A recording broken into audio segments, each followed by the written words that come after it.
بسم اللہ الرحمن الرحیم۔ السلام علیکم۔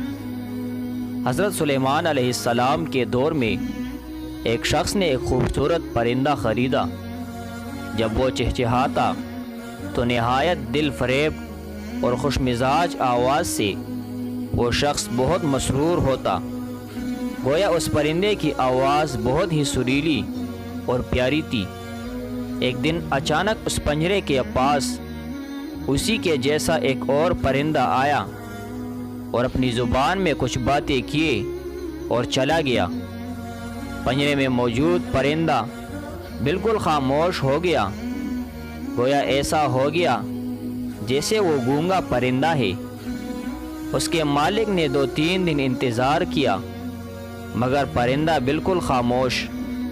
وہ شخص حضرت سلیمان علیہ السلام کی بارگاہ میں اس پرندے کو پنجرے سمیت لایا اور شکایت کی کہ یہ بہت مہنگا پرندہ خریدا تھا، اس کی آواز مجھے مسرور کرتی تھی مگر اب نہ جانے کیا ہوا کہ بولتا ہی نہیں۔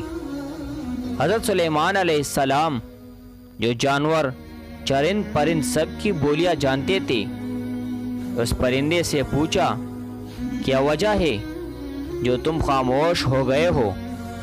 وہ پرندہ عرضگزار ہوا، اے اللہ کے برحق نبی، یہ شخص سمجھتا ہے میں خوش ہو کر چہچہاتا ہوں مگر حقیقت یہ ہے کہ میں دیگر آزاد پرندوں کو دیکھ کر روتا ہوں کہ کاش میں بھی آزاد ہوتا تو کتنا اچھا ہوتا، مگر یہ میری زبان نہیں سمجھتا تو یہ خیال کرتا ہے جیسے میں بہت خوشی سے گنگنا رہا ہوں۔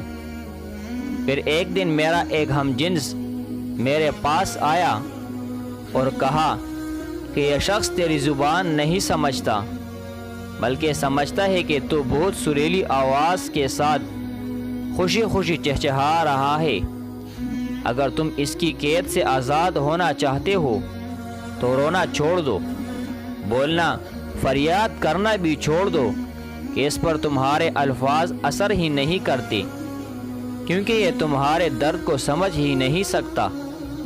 بس پھر کیا تھا، میں تب سے خاموش ہو کر صبر کر رہا ہوں۔ حضرت سلیمان علیہ السلام نے اس شخص سے کہا کہ پنجرہ کھول دو اور اس کو آزاد کر دو، کیونکہ اب یہ پنجرے میں کبھی نہیں بولے گا۔